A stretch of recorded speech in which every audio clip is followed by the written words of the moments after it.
branch out, like Yeah. really go there? As far as the real estate agents go, of course they're going to want their own agents at those whenever they Right. put them on. They pretty much provide the audience, and then I will go and I will speak. Mainly I'll do it on credit.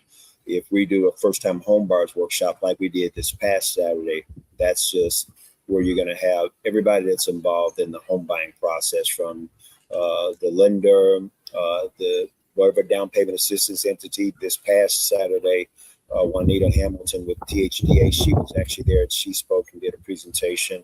You have an insurance company that's there, closing attorney that's actually there, and of course your real estate agent was actually there. So everybody involved in the home buying process, we'll do those first home buyers workshop. And if you've got those, everyone involved there, me having my HUD license, I can actually issue certificates for that. That actually counts as a first time home buyer workshop.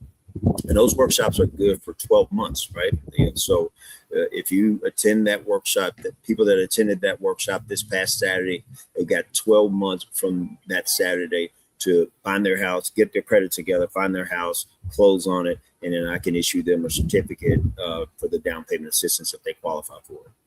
Okay, cool. Yeah, because that's one thing most people, once you do any kind of down payment assistance, you got to go through some kind of home ownership workshop, one way or the other. Yep, absolutely. And then, like I say, all of our services are free, so we don't charge for any of our services. So. Okay. Yeah, that is really awesome, man. I'm glad that what's his name? I'm not glad, but your founder, that was a really good thing that he Tim O'Brien. Yeah, really help people. I follow him on. I follow a lot of his stuff. Actually, really? I had bought not this book, the previous book. I bought it for all of my kids. I don't know if they read it, but I'm just doing my part. I bought it for them. I have no idea if they read it or not. They probably didn't. Is that the one on Financial for All or the memo? The green and white one. All right, yeah. So that's Financial Literacy for All. Yeah. He's got a new one now called Capitalism for All. That's the new one that's actually just came out. The one before Financial Literacy was called the Memo.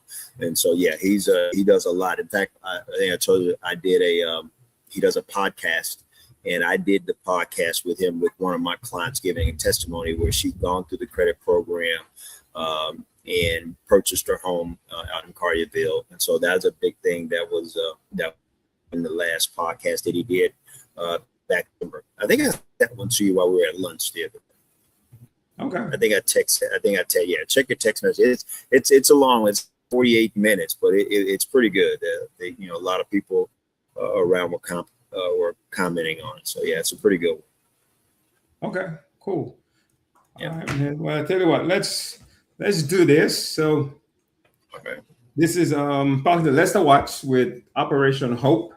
And today we're going to be talking about financial literacy to help folks with learning how to become more financially secure, different aspects of it, credit, budgeting, saving, all of it, so that you can look at it from holistically when you buy a home. Because when you buy a home, you want to be able to buy your home and stay in your home. Life happens, things happen, but if you do it the right way, you can buy it and stay in it, and then maybe later on lease it out, buy another one, or sell it and move to the next one. So first thing, just tell the folks who you are, man, and then we'll go from there. Okay, sure. Again, Lester Watt with Operation Hope. I'm a credit, money management, and a homeownership coach. I actually have a HUD license. I'm a licensed HUD counselor.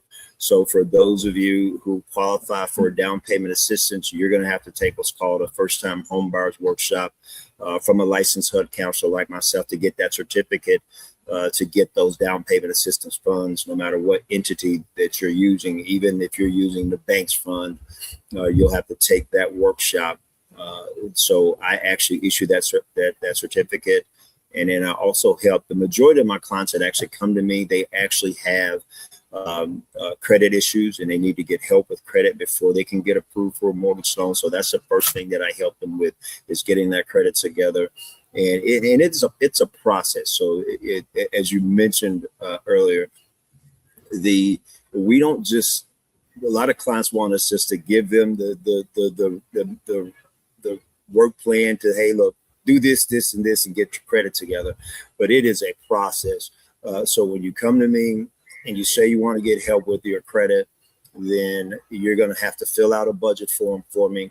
You're going to need to upload your pay stub and your bank statement so we can calculate, how much money you've actually got coming into the house. Then we're going to pull that credit, and I'm going to come up with a work plan to help you to start improving your credit.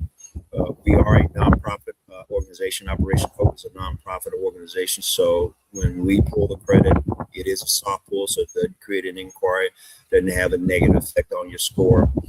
And we don't just stop there. Once we give you that work plan to start working on your credit before, and most of our meetings are virtual, right? But before we get off the phone, once I've given you that work plan, we're going to set up our meeting for the next month, right? So I can get an update on what the things that I've given you to do and how that process is going for you. And then typically during our third meeting, if you've been following the work plan that I put together for you, I'll pull the credit again on our third meeting, because we should start to see some improvements actually in that credit score. So that's kind of how the process works. Okay. So when we talk about financial literacy, what are some of the most common mistakes you see people making with their money? Well, that one's really easy. We actually talked about this with the chairman, Brian, and we talked about Starbucks, right? And people that are going every single morning, they're going to Starbucks and buying coffee, $7 to $10 that they're buying these coffees, right? Get a Keurig machine, right? We have a Keurig machine in our office. We use the Keurig machine. That's one of the biggest ones. When I have people to come in and I have them look at their bank statement. So the coffee is number one. And then number two is eating out, right? Oh. How much money they're actually spending on eating out. And some of my clients, when I look at their bank statement and I say to myself, I never say it to them, I'm like, oh my goodness, you must not be able to cook because you're eating out so much, right? Because they're eating out so much. So what I will have them to do is an exercise just to kind of put it in perspective for them so that they can realize what it is they're doing. So when they upload that one bank statement and I see that pattern there, when we have that meeting, I'll give them homework to do. And I'll say until our next meeting next month, I want you to go back and look at the last 3 months of your bank statements. And I want you to add up how much money you've actually spent on eating out. And I warn them, I said, I'm going to warn you, the figure's going to shock you, right? It's going to shock you because you don't realize how much money you're spending on eating out.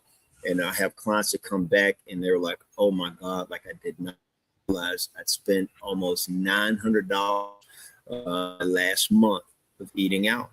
Like crazy. Like I buy groceries, but I'm still spending $900 on eating out over the last sort of $300 a month that we're actually spending on eating out. So we need to get that under control. And not to say we don't want you to go out and eat out. That's fine. Just do some meal prep some days. Take some lunch with you. Pick 3 or 4 days that you're going to do meal prep and you're going to bring your lunch to work and not go eat out. And so you'll start working on cutting those back. And then I let them come up with the figure, right? Now you see your $300-400 a month on eating out. What do you want that figure to be? You figure out what you want it to be and then go ahead and then stick to it and pick the days that you're going to actually do meal preps and then bring your lunch to work. So those are the two biggest things that jump right out at me each time when I meet with a client. And that's usually the first things that we address just on their financial literacy and their spending. Okay. And the thing about that is we don't understand, like when we spend $7, it's $7. Okay. But then if you take that, when you go deeper and you take that $7 multiplied by 5, then multiply that by 4, and then multiply that by 12, then you realize you just spend $1,000 in Starbucks. Yeah, coffee. Absolutely. For coffee. For coffee. So the big stuff, you got to take the little things to build a mountain. Absolutely. I agree. Yeah, and like I say, a lot of people don't realize it because it hasn't been brought to their attention. They don't know what they don't know. All right. So Yeah. when they come to meet with us, any Operation Hope coach, no matter where you are, like I say, most of our workshops are all done virtually. So it doesn't matter where you are.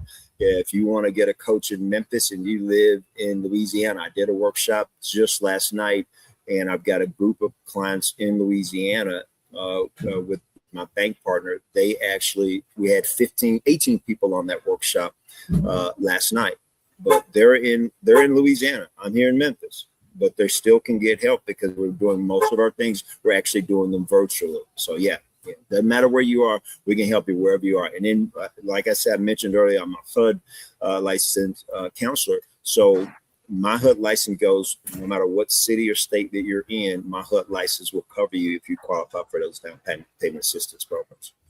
Okay, cool. Yep. You probably talked about this a little bit already, but I'm asking still. What are 3 habits that somebody can start today that would help them improve their financial situation within the next year or within the next 6 months? Sure. First and foremost is savings, right? That is one of the key things that we deal with when we're talking with clients is we're getting them set. We don't have you just to do that budget. So when you do that budget, you're listing all of your monthly bills and all of your monthly income, and then you're subtracting your monthly bills from your monthly income. Hopefully we've got some money left over after that. And one of the things, depending upon what credit issues you have, I'm going to make recommendations on if we're going to go and start selling some of those collections. But the top thing that we're going to do is we're going to establish a saving goal, right? We're going to save. You're actually going to save money. That's between the person that saves and the person that doesn't. The person that saves and the person that doesn't save when life happens to you. And for your listeners there, you know what I mean when I say when life happens, right? The car breaks down, washer and dryer goes out. That's what I call life happens.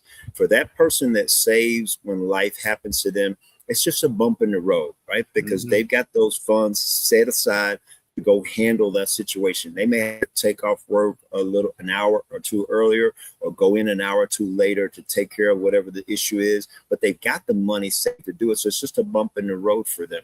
But for that person that doesn't save when life happens to them, it can be a really stressful situation. You've got to rob from Peter to pay Paul, borrow from family members or friends, run credit card debt up, right? And thereby decreasing your credit score. So saving is going to be the number one thing that we're going to be focused on as we go through that process. So saving, budgeting, would be the next. And then I always ask the question, why? I need to know your why. So the majority of my clients want to buy a home, right? So the third thing is I need to know what your why is, because being a real estate agent, as you go through that process, everyone's not smooth and easy, right? You get those ones that are 700-800 credit score, and those are smooth and easy and they get closed really quickly. But then you have some of those deals that are going to take some time. And most of the clients I let them know up front, you may need to refer back to your why as you go through this process.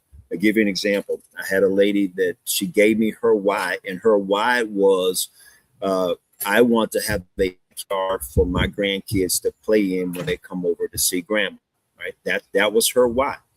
And so I said, okay, great. As we go through this process, when that lender asks you for your bank statement for the third time as you go through the process, there's a reason they're asking you for it, because the statement have dates on them and they've expired, and they know you've gotten a new one and they want to see it because they're going to check everything. They're going to check everything out. And then I'm going to add one to that too. As you go through the process, especially when you're attempting to buy a home, like once you get approved for that mortgage loan, don't go and start spending money. Don't go buy furniture for a house that you don't yet own, right? I put that in their mind. Don't go buy furniture for a house that you don't own. Don't go buy a new car for a house that you don't own. I've had situations where a husband wants to surprise his wife. They're getting a new car. Getting a new house, and he wants to surprise her and have a new car for it, and went and bought a new car for her to surprise her with it being in the garage. it delayed the loan from closing, but he had the money, but it could have been a disaster because that underwriter, they're going to pull that credit again just before you close, right? The day before you close, they're going to pull that credit again. They're going to look and see if you open up anything else, if you got any inquiries on there. So those are I would say 4 things that I try to push clients initially in the very beginning of the process to get those things locked in their head so that they don't go out and do them. So I want to make sure they know that in the beginning. Okay, awesome. Yeah, I'll tell you a quick car story. I was helping a friend of mine's daughter buy her first home, and we were looking at a lot of homes and went back. We went and looked at the same home like 3 times, and the last time they came and looked at the home, they showed up in a different car that had a driver tag. I was like, oh my God. So I asked, I'm like, did you buy a car? She's like, no, that's my daughter's car.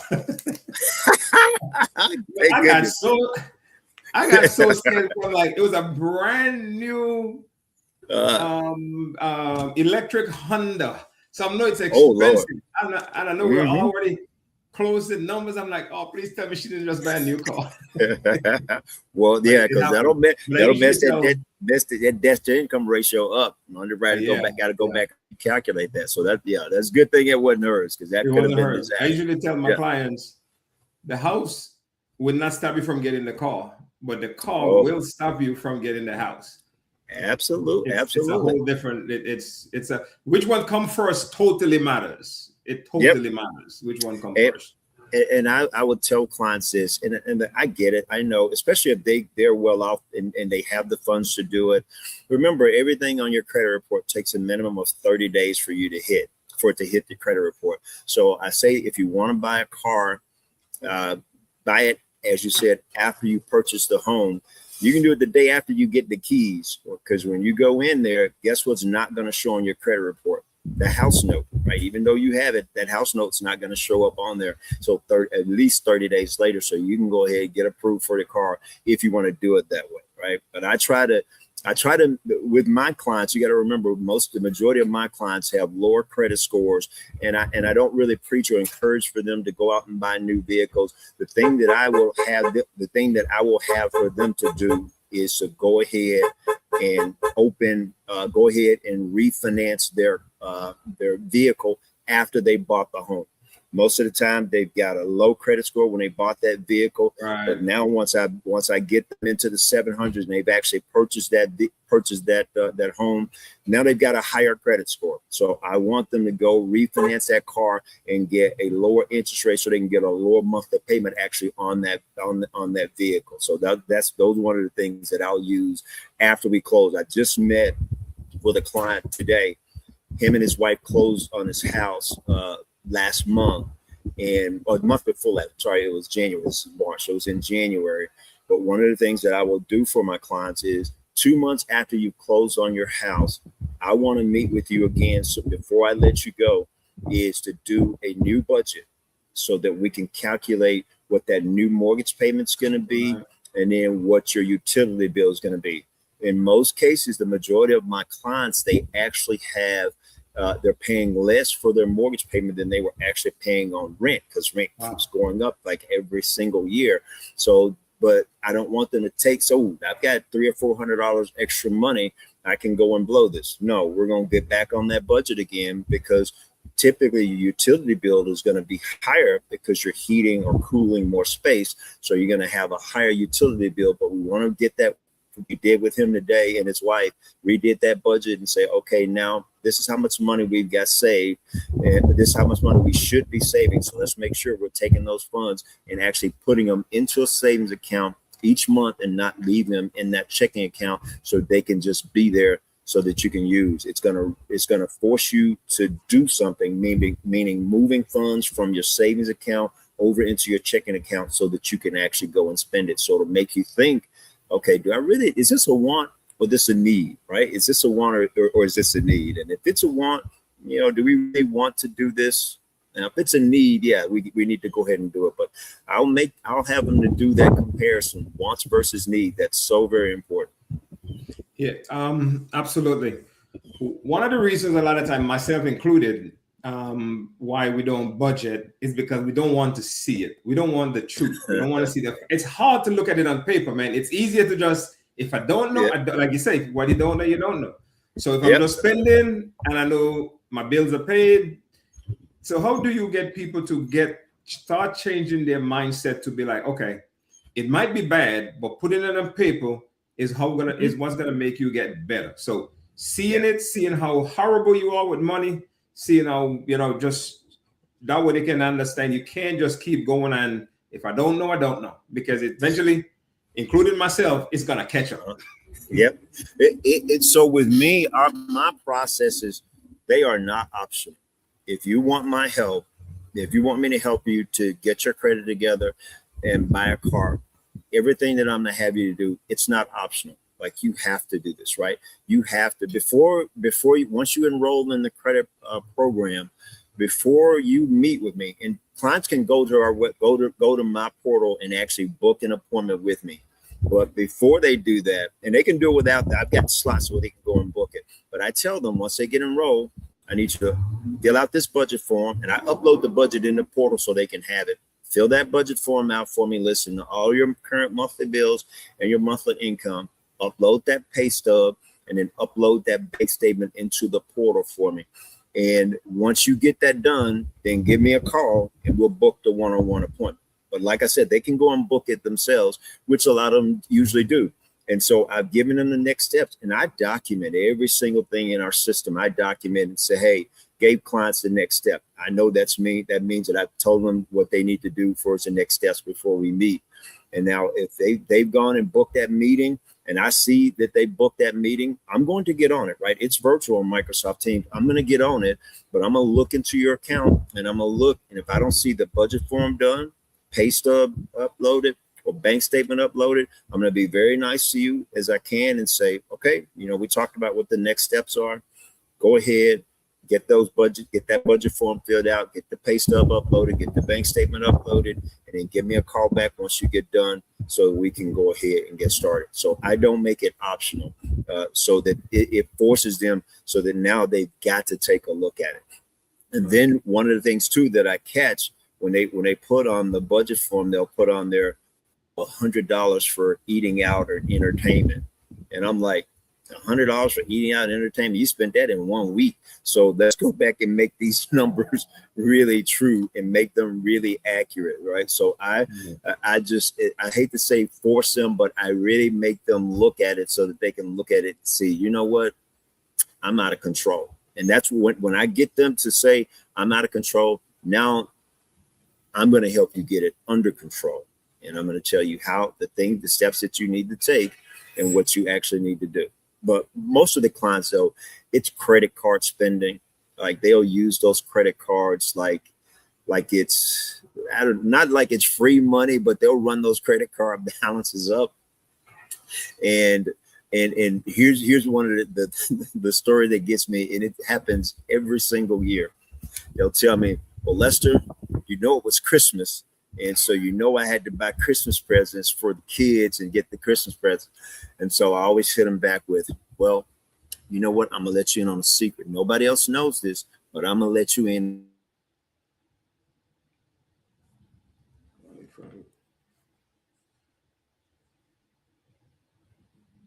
Now, let's see if that's good. Get back. Unless if you can hear me, you're froze right now.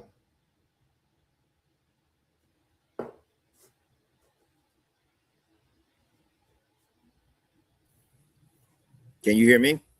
Yeah. So go back. You froze when you got to the part of the secret you were telling after. Oh, okay. It's Christmas. That's where you froze. All right. So I tell them the secret is Christmas comes the same time every year. It's always December the 25th. So when December 26th comes, you need to start planning and budgeting for what you're going to spend for next year's Christmas, so that you don't run into that where we're overspending and running credit card debt up. And then you don't have to go and buy stuff in November or December just for Christmas. Start buying your Christmas presents throughout the year. Get that budgeted figure to say, okay, for this year Christmas, I'm only going to spend whatever the dollar amount is, right? 3,000, 5,000, whatever that dollar amount is, and then take you the next 10 months and start saving for it. But when you see a gift you may like for one of your family members or friends, go ahead and buy it. If it's on sale, go ahead and get it now. Keep it. My mother is the queen of buying gifts during the year, and then when Christmas comes, or she throw them in that bag. I get golf socks because I play golf. I get golf socks, and I know she didn't wait to Christmas to go get these golf socks.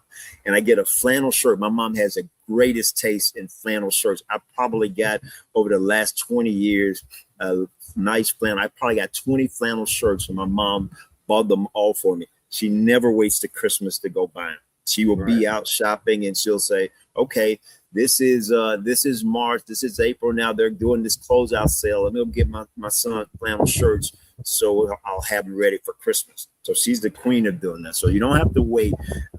I'll give them those lists to say, hey, you don't have to wait, right? You can go ahead and buy Christmas presents now, and then plan and budget for it. And that's the key thing. But don't come with those excuses about, it's the birthday time. It's my daughter's birthday, or my son's birthday. We had to, I had to go and run the credit card debt up. No, we're saving now, so we're in this process, and you gave me your why as to why you wanted to go through this to buy this house. So we now got to make some changes now. But I don't make it optional for them. They have to do those things, those key things, before I will even meet with them. So they can't meet with me until they get those things done, so that we can take an honest look at where they are, and then chart a plan, what we call a work plan, to help them to get to where they're wanting to be. And that's become a homeowner, get their credit scores up, and become a homeowner. Over 95% of my clients, that's their goal, is to become homeowners. Yep. Yeah, man, we all got to make sacrifices one way or the other. Whatever we do, whatever we're doing now, we're sacrificing something else. That's just that's just the way it goes. If we're eating out, we're sacrificing the money compared to sitting at home and, like you said, meal prep. Cook. Don't be afraid. I love to cook. I'll be honest with you. I will cook my breakfast in the morning. I'm a big bacon and eggs and rice or grits guy. And while I'm cooking my breakfast, whatever I'm going to have for lunch, I've taken it out of the freezer, and I make my lunch for that particular day. And then I have my particular days that I eat out. Usually Fridays, I will splurge and treat myself. I've got a good friend of mine that just opened up a Filipino restaurant. Actually, their grand opening is today. And so when we get done with this podcast, I'm going to head right over there and grab me something to eat. And then I like to take my mom to brunch. Usually I'll eat brunch or eat at my mom's house on Sunday. So those are my days to kind of splurge and do my thing. Okay, cool. Yeah, I meal prep a lot too. I actually meal prep my breakfast too. So I meal prep breakfast, lunch, and dinner. Yeah, I meal prep all of it. Okay, yeah. All right. Yeah, you got one on me, because the dinner, man. I got it. Like I say, I've got my system in the way I do it, but I know what I'm budgeting for and how much I can spend. But those two meals, I'm cooking at home. That's why I go out and I buy groceries. I'm cooking those at home. Cool. So we know credit plays a big role in buying a home. Yes. What are some things that people should focus on if they want to improve their credit scores? Okay. Well, number one, go to operationhope.org and find you a credit money management coach in your area. If not, you can look me up, and we do these workshops. But you've got to know the 5 things that actually make up your credit score. 35% of your credit score comes from your payment history. So it's important that you pay your bills on time, because 35% of your credit score comes from you making those payments on time. If you pay your bills on time, 35% of your credit score is positively affected. And if you pay your bills late, 35% of your credit score is negatively affected. So it's really important to make sure that you pay your bills on time. 30% of your credit score comes from how you use revolving debt or credit card debt, right? Here's the key thing, is you need to make sure on each one of your credit cards, the balance to limit ratio is below 30%. So let me give you an example. Say if you've got a credit card that has $1,000 limit, Anytime you go over $300 or 30% in this example, your credit score is going to drop. So the three credit bureaus, Equifax, Experian, and TransUnion, they all use FICO, Fair Isaac Corporation, to help calculate those scores. But FICO has a mechanism built into it where if you're constantly carrying credit card debt over 30%, it penalizes you because it says that you're using money or spending money that you don't have because you're constantly carrying that credit card balance over 30%. So it's really important to make sure to keep those balance to limit ratios below 30%. Typically, when a client comes to me and I'll have a lender to say, hey, you know, I only need 7 or 8 points to get this guy approved for a mortgage loan. That's generally the first thing that I look at, see what those credit card balances are. And I'll tell them, hey, pay this card down to this much, pay this one down to this much. And then it'll help them 30 days later. Remember, it's going to hit your credit report. If you paid it down below 30%, you should see an increase in your credit score. 15% of your credit score comes from credit history, right? A lot of times clients will come to me and they will say, my lender said my debt to income ratio is below 30%. So my debt to income ratio is too high. So I need to pay those credit card balances down and close them out. If you're trying to build your credit score, that is the worst thing that you can do is start closing credit card debt. You can go and pay it down to zero. That'll take care of your debt to income ratio problem. Just close it down. Because the minute that you close it down, it wipes out that credit history that's on there, and it'll negatively affect your score by 15%. And then then 10% of your credit score comes from account diversity. And all that is just a mixture of revolving and installment debt. And you've got to have that right credit mix. So when I pull your credit and I see what your credit mix is on your report, I'm going to make some recommendations to you to open up another account, whether it be an installment account or a revolving account. And then the last 10% of your credit score comes from the inquiries. You really want to be careful and not have a bunch of people, especially going through the mortgage process, pulling your credit, because those inquiries will stay on your credit report for 2 years and it will have a negative effect for a full year on it. So you really don't want to have a bunch of people going out and pulling your credit report. Those are the 5 things that actually make up your credit score. And so the quickest way to get that score up is, number 1, pay the bills on time. And then number 2, control that credit card debt, keeping it under 30%. And those are the things that'll move that credit score the fastest. Again, 30 days after you paid them below 30%, you'll see that increase. Okay, cool. Yeah, man, that's people got those credit cards. What we all do, we all been through there. Oh yeah. Yeah, we've all been there. Just swipe that card and then I've been there myself. I'll be honest with you, I've been there myself. Now I carry 1 credit card. That's it. That's all you need. Well, I say that's all you need. I'll have clients that'll come to me. When I did the workshop last night, and it said, I know this man's going to get on me because of all the credit card debt that I have. Yeah, I am. But I'm going to help you, though. I'm going to come up with a work plan to help you so that we can get it under control. Okay, cool, man. Yep. Hey, man, anything else before we close? Do you want to, any other advice you want to impart to anyone who sees this? And also just give all the information how people can reach out to you. Sure. Again, go to operationhope.org. And if you're in a different area, you can look up coaches in your area, type them up, and then find a coach in your area. We have not only do all the coaches at Operation Hope, we all teach the credit money management workshops. So we all can help you with the credit. I'm a homeownership coach. That's my specialty. But we've got other coaches that are small business coaches. So if you have aspiration of owning your own small business, then you can go to operationhope.org and find a small business coach in your area that can help you. And our company does so many things. Whenever there's a disaster anywhere in the country, when they call Red Cross and FEMA, they also call Operation Hope for help with disaster. It is that time of the year for tax preparation. So we've got some tools to help you out with earned income tax credit, can help you out there. And I encourage you, I know you follow our founding chairman, John Hope Bryant. But I encourage you guys to Google our company, Chairman Brian. He's got a ton of YouTube videos out there promoting and preaching the vision of our company, and that is financial literacy for all. So I encourage you guys to go out and go to our website and find them. If you want to find me directly, again, lester.watts@operationhope.org. That's my email address. And then if you want to call me, 901-574-4297. That's my direct work cell phone number.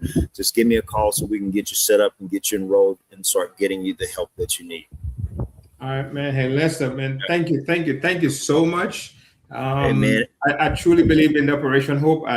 Anytime I have clients that has a little bit of credit challenge or need some help with getting that extra score, or they just need help, period, I always refer them to Lester, and because I've seen you guys done really, really good work. And the thing that I want people to remember this, if you don't hear anything else, this is all free. It does not cost you a dime. They're not. All of our services are free. If you ever go to Operation Hope and somebody tried to charge you something, you're not dealing with Operation. You're dealing with somebody else. It is free of charge. Yep. It is funded by banks and all of our bank partners and organizations that help fund what we actually do. So we don't charge for any of our services, no matter what it is. So most definitely reach out to us. We're definitely here to help. All right, man. Hey, thank you very much. And Lester and I are going to be doing a seminar.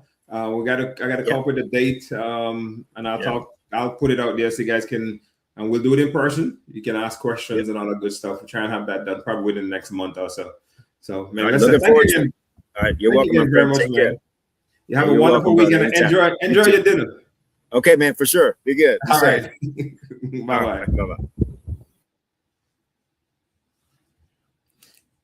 All right. So, hey, look, if you're watching this with a live, or you see it somewhere after that, and you want to improve your finances, improve your credit, prepare for homeownership, man, this is the exact reason why I bring on experts like Lester on the show. I'm going to have somebody every week. My goal is to just give you guys information, and then information is power. It is powerful. What you don't know, you don't know. And when you know, then you can make the right decision if you choose to, So next Friday, I will be having one of my lenders will be on. He is a veteran, a Marine. She was in the Marines for many years, and he is very familiar with the VA benefits. So he's going to be talking about all the good things that our veterans and our active military folks have at their disposal that sometimes they don't even know. Okay.